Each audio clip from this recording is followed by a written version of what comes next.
So I'd like to continue a little bit on the theme that I did last week, that is inspired by the divisiveness of public speech in our society these days, and some of the ways in which speech is referred to and discussed.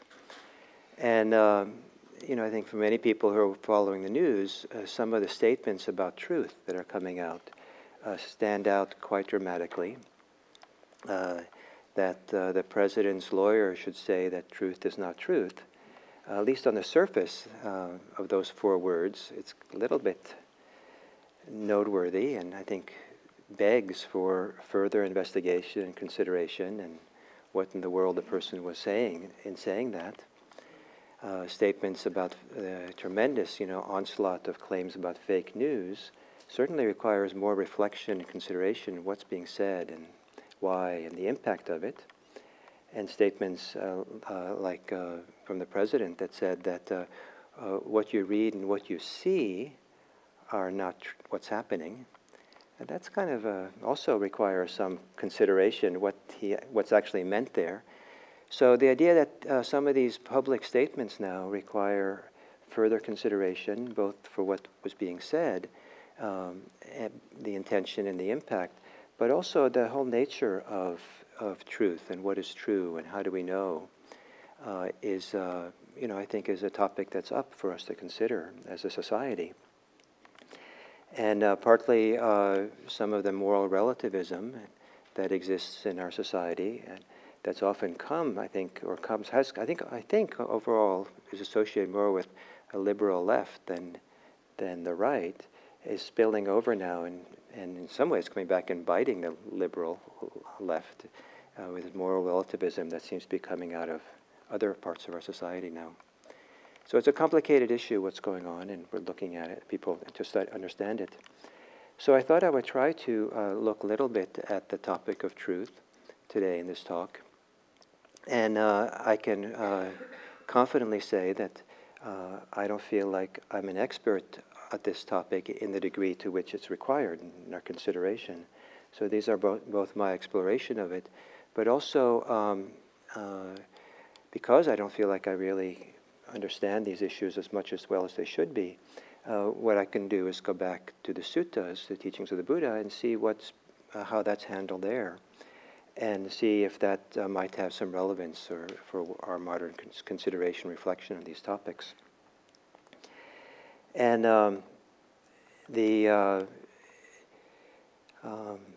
so there's a number of things.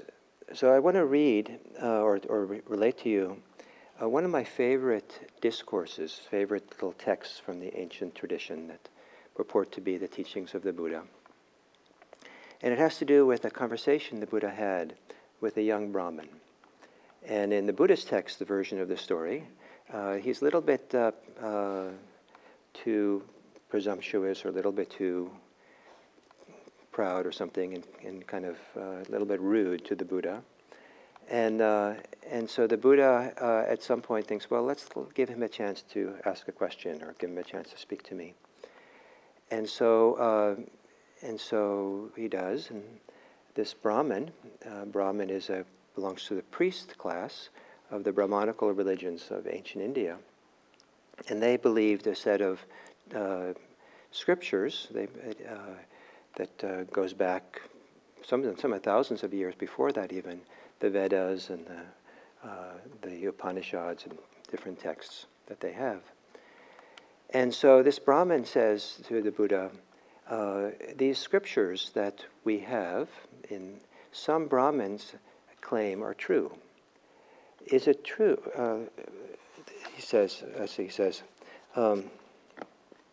some Brahmins come to the conclusion, only this is true, only our scriptures are true, and others are empty or worthless, depending how you translate the word moga. And I find it very interesting that it's the distinction being made here is not between truth and falsehood, but between truth and what's empty or useless or worthless. So are these scriptures? So some people say this, and what does the Buddha think about this? Is it true or worthless, these teachings? So this Brahmin asks the Buddha, he says, what do you think of this statement that these Brahmins have come to the conclusion only this is true and everything else, is worthless? And the Buddha then asks a question in return. He says, any of the Brahmins who exist today, who are currently alive, have they known and seen these truths for themselves? And he says, no, they haven't actually seen and known them for themselves. And then the Buddha asks, well, has their teachers, maybe no longer alive, have they known and seen this for themselves? No. And then if you go back 7 generations of teachers into the past, have any of those teachers seen and known these things for themselves as being true? And the Brahmin says no. So in other words, the claim, truth claims, the claim these scriptures are true, is based on the scriptures themselves, not because anyone that they know has actually seen and known this. And I don't know what to think of what the Buddha says next, but he, I kind of would like to believe he said this with great kindness and compassion and gentleness, but you can read it as you wish. But he said, well, that's a little bit like a line of blind people, holding hands, leading each other along. They can't see, they don't know where they're going, but So anyway, that's what the text says. And then the Buddha said, well, and so what? They're just relying. These are all things that they're holding, believing on faith. So these are faith claims that these scriptures are true. And faith is a powerful influence on people's lives and what they believe, what they hold to. But that's based on faith. And so then this Brahmin says to the Buddha, it's not only out of faith that they believe this, but also because they honor or revere their scriptures. So then the Buddha says, it kind of changes the direction of the conversation a little bit, and he says this. He says, first, you took a stand on faith. Now you speak about scripture. There are 5 things that may turn out in 2 different ways here and now. What 5? Faith, taking things on faith, on your personal liking and disliking,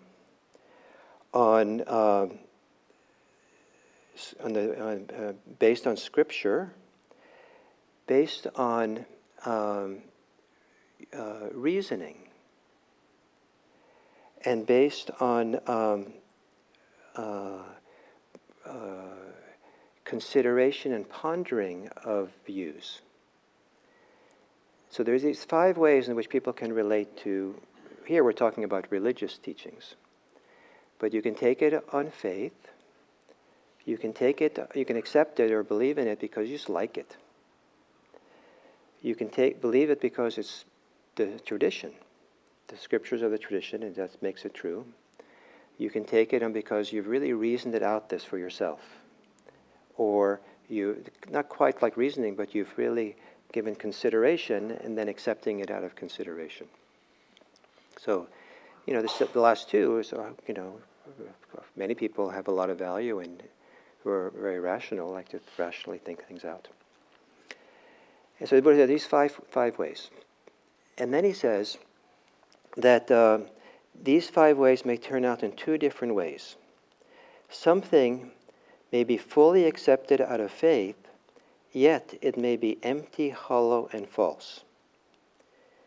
Yet, it might also be, someone might also accept it out of faith, and it might be factual, true, and unmistaken. And then he goes through all 5 of these. And he says, the fact that it's taken on faith, or taken on because of scripture or these other reasons, doesn't determine whether it's false or true. that in itself, because it can turn out either way by them. So that's not quite good enough for the Buddha. And so then this Brahmin says, then the Buddha continues and he says, under these conditions, the fact that these 5 different criteria for truth are not, can turn out either way, someone who's interested in preserving the truth would not come to the definitive conclusion, only this is true and anything else is empty or worthless. So Buddha introduces this idea of someone who's interested in preserving the truth. So that gets the Brahmin's attention. And he says, well, how do you preserve the truth? And that's a little bit different than yet in saying what is the truth, but how do you preserve the truth? And this next answer is one that I cherish a lot. Buddha says, well, you preserve the truth if you take something on faith, you say so. It's my faith it's my faith that this is true. As opposed to saying this is true, it's my faith. It's my faith to rely on the scriptures. It's my faith to rely on my likes, what I like or dislike. Or say it differently. The basis upon which I take something to be true. The basis is on faith. The basis is on scripture. The basis is on what I like, my preferences. The basis is on my reasoning, my pondering. So people know exactly why and how you're taking this to be true. You're not claiming it is true. You're confessing why you take it as true, or the basis of authority upon which you take it to be true. And if you make that statement, then you're preserving the truth. You're making an honest statement. To say that some religious teaching is absolutely true and everything else is false, that may or may not be true. But to say, that I'm taking this on faith, I'm taking this because my scriptures teach me so, that is preserving the truth. Then you're being honest about it. And one of the nice things about it, then it's easier for people to know where you're coming from. It's easier to be in dialogue with people. It's easier to kind of explore the value or the appropriateness of those sources of authority that people have. And what you find in this ancient Buddhist tradition is, in fact, a questioning of the authority upon which people take or hold religious views. And which we find in the Buddhist texts, there's often then, as a result of that, a kind of pulling the rug from underneath many people's beliefs, not because they're criticizing the beliefs, because they're questioning the underlying source of authority for why people hold to those beliefs. Does that make sense? Anyway, so this is how you preserve the truth. So this Brahmin comes back with another question then. And he says, and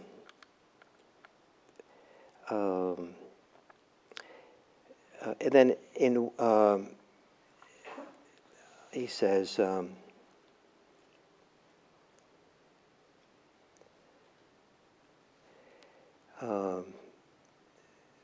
he agrees, yes, in this way there's the preservation of truth. But in what way is there the discovery of truth? So it's one thing to preserve the truth by making a statement about why you believe something. So, but now we just get down to truth itself. How do you discover what's true, as opposed to just these sources? So I think the idea is discover it for yourself. How do you really know the truth?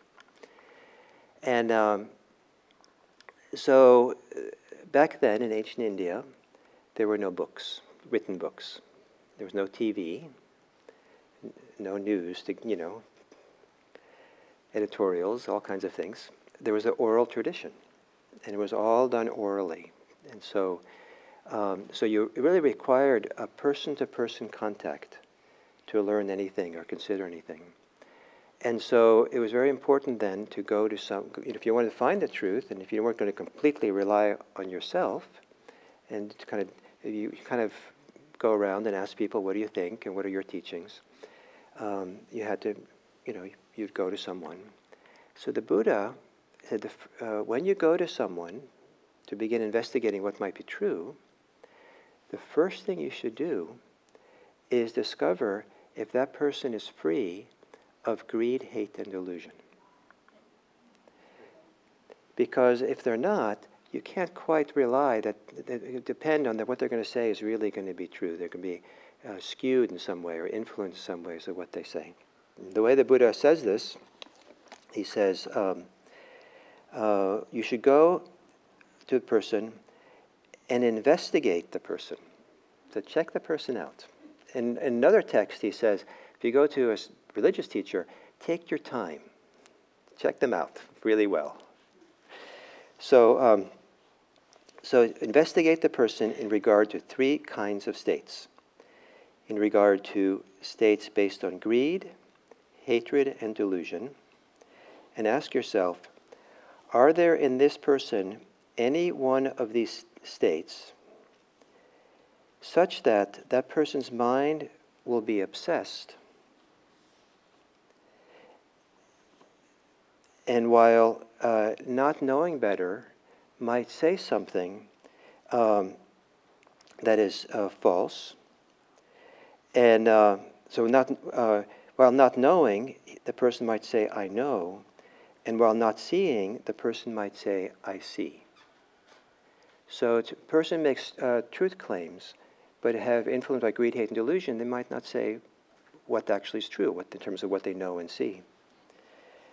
Or, and the next one's very interesting, or that person might urge others to act in a way that would lead to their harm and suffering for a long time. So the statements that we make, the truth claims we make, can have huge consequences. And we want to be careful with those consequences that they don't perpetuate harm in our society. Here it says for a long time. And so when you want to check out someone for what they say, here it's not so much do they say the truth, but what's the quality, what's the character of the speaker? Is this a truthful speaker? Is this a trustworthy speaker that you're hearing? So that was a kind of interesting So here we're not looking at what is true and false in terms of doctrine or teachings or something like that, but first and foremost we're looking at the ethical qualities of the speaker, and that's an interesting criteria. And you find that over and over again in the teachings of the Buddha, the ethical qualities of the speaker, of the person, needs to be evaluated, not just the abstract claims of truth and false about something. Now, one of the reasons for this in the Buddhist tradition is that it has to do with the ways in which the Buddha then spoke, that how a person can discover the truth for themselves. And that's what he's going to go through here. So first you go check out the teacher, and then you listen to the teacher, and then you ponder and reflect on what the teacher says. And after you've reflected on it and thought about it for a while, then you put it into practice. And so for the Buddha, the truth the Buddha was interested in was not propositional truths, were not claims that you had to take on faith, but rather something you can discover for yourself. And so, I don't know if pragmatic truth is the right word for it, but experiential truth in some way. And what is it that you can reliably know for yourself? Because it's very easy for people to say, this is my experience, and think it's their real personal experience, direct experience, but there's such a strong overlay of interpretations that go on top of how we perceive and see and understand what's going on, that it's not really a direct experience. It's being seen through the filter of interpretations and bias already. So for the Buddha, then he goes on and talks about practicing, and by practicing, and for the Buddha, he gives in many places a path of practice that includes meditation to discover the truth. And one of the interesting things to realize here is that if you want to discover the truth that the Buddha was pointing to, the path to do so goes through a phase where you have to become a person who's not being influenced by greed, hatred, and delusion, and in any kind of way. And so this is an ethical transformation that the individual... I didn't hear, it's not influenced by, and I didn't hear Influenced by greed, hatred, and delusion. So the person who, if you want to discover the kind of truth, experiential truth, the Buddha was,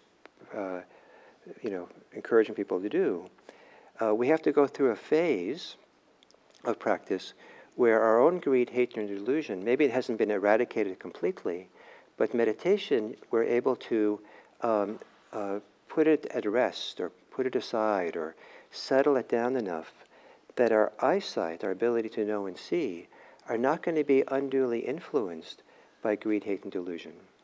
And more importantly, we're going to able to see without that agitation that greed, hate, and delusion would bring on.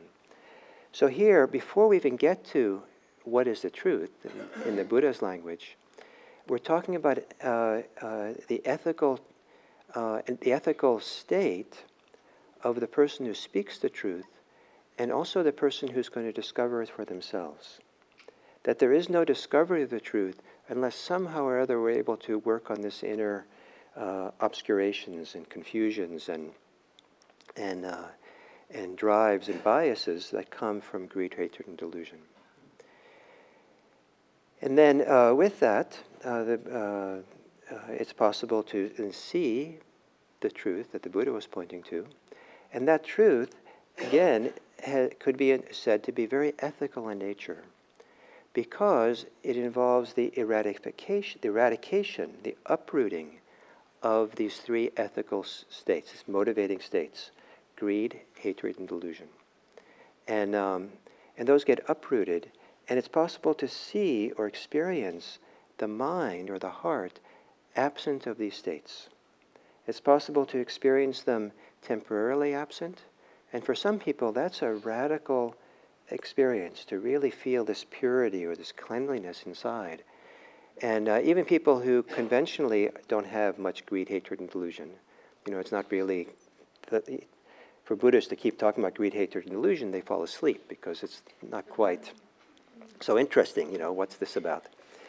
But once you start following a path of meditation, where the mind gets cleaner and cleaner, because the activity, the agitations of the mind are quieting down, that experience of the mind being clean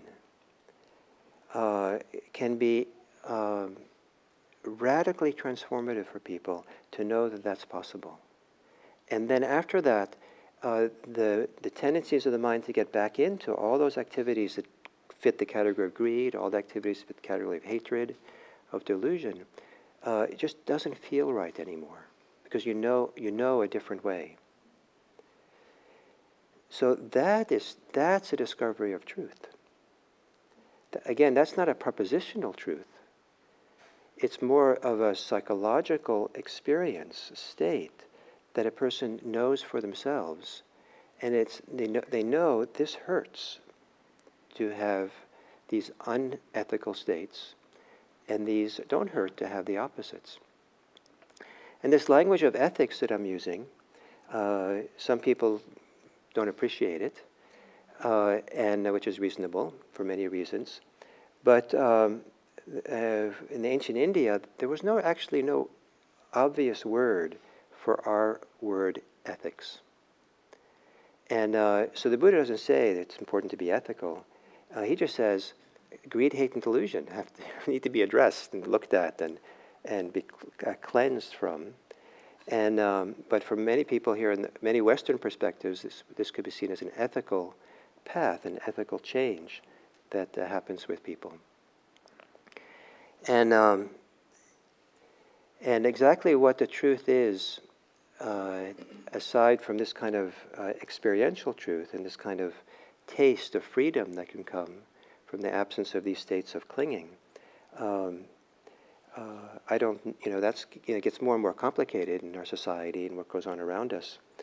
But do we listen to people who are, being, really being driven by what seems like greed and hatred and clearly attempts to be deceitful, and what influences? Buddha was concerned about the long-term harm that things cause, and so this public discourse that happens in our country right now, it might be interesting to consider that in 2017 there were 81 journalists who were murdered around the world, and some 280 of them who were put in jail.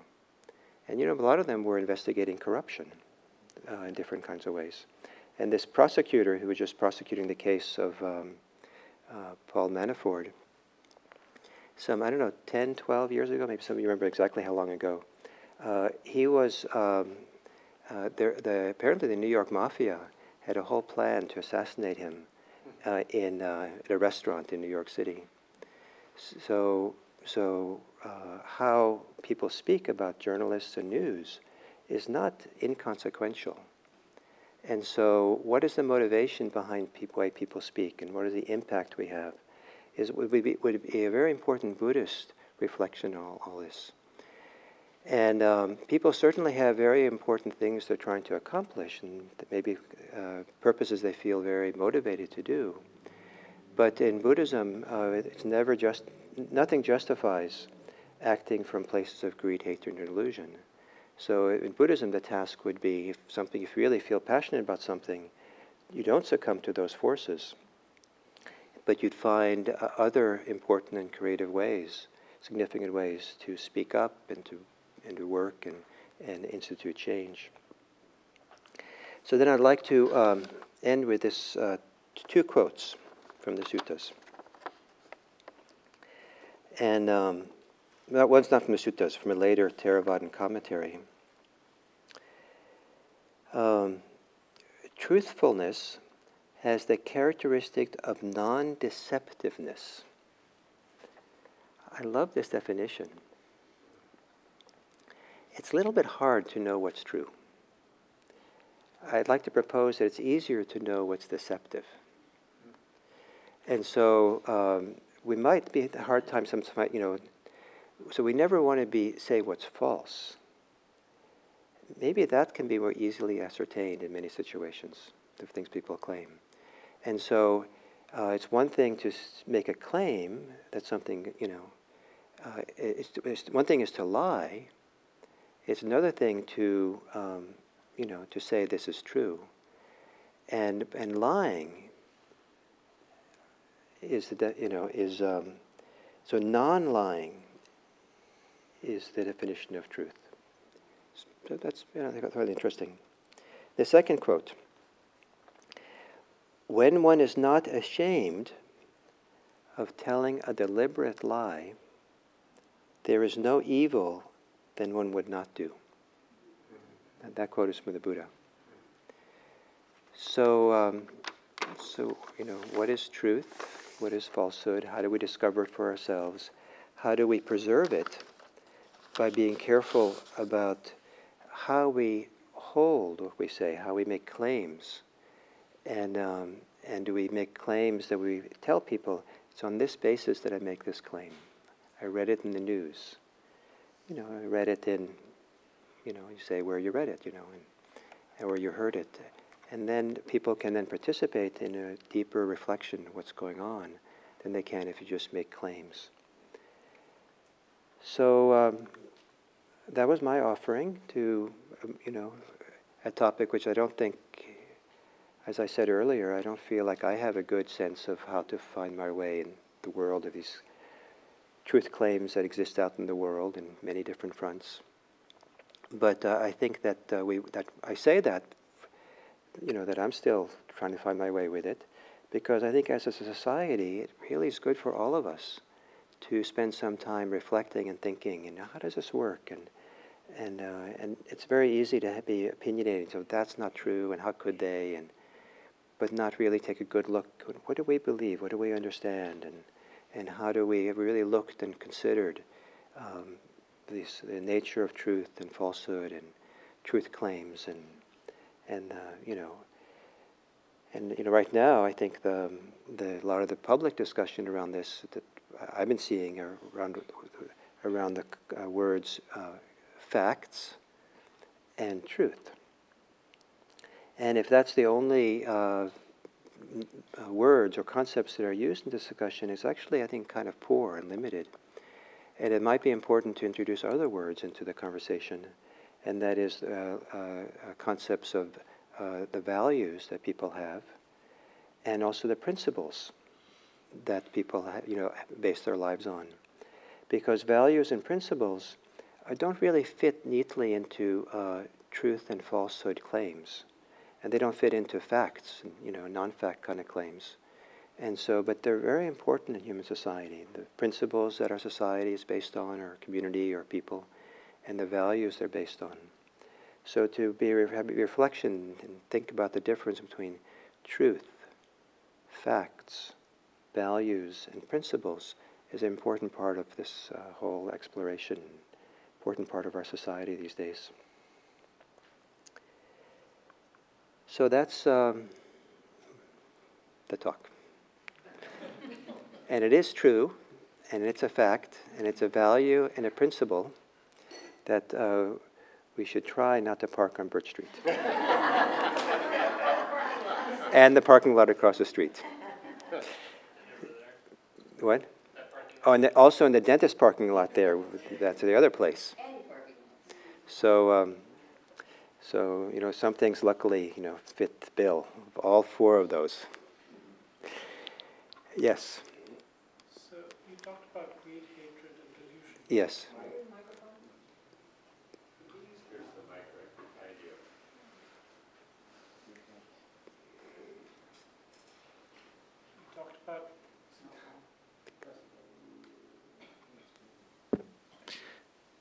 You talked about greed, hatred, and delusion, the three hindrances. So greed and hatred is a little bit easier to understand. Mm-hmm. Delusion has a lot of grades, and the subtleties of biases that can come in and can lead to delusion. And the problem with delusion is that it can be, it's hard to see it. That it's, we think it's fact or true, right? And that's the challenge with delusion, is not to see it.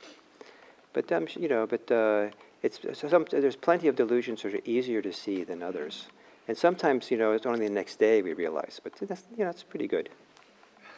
Oh, what was I thinking? But a lot of it. One way to think of it that's maybe helpful is to consider it to be projections. We project ideas, values, concepts, interpretations on the world around us and other people. And it's actually possible to watch the birth of those projections if the mind is mindful enough, strong enough. And the ability to watch a thought arise in the mind, a perception. Perceptions are not innocent in Buddhism. They're kind of a thought.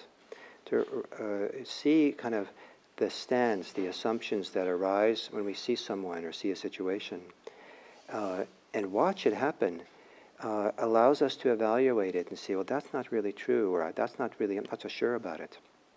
What happens when thoughts and interpretations and ideas arise, and we're not mindful of it, then it gets completely intertwined with our perceptions of reality itself. And so it seems like what we're seeing is, we don't see that our perception and our interpretations are entangled, or that they're two separate things.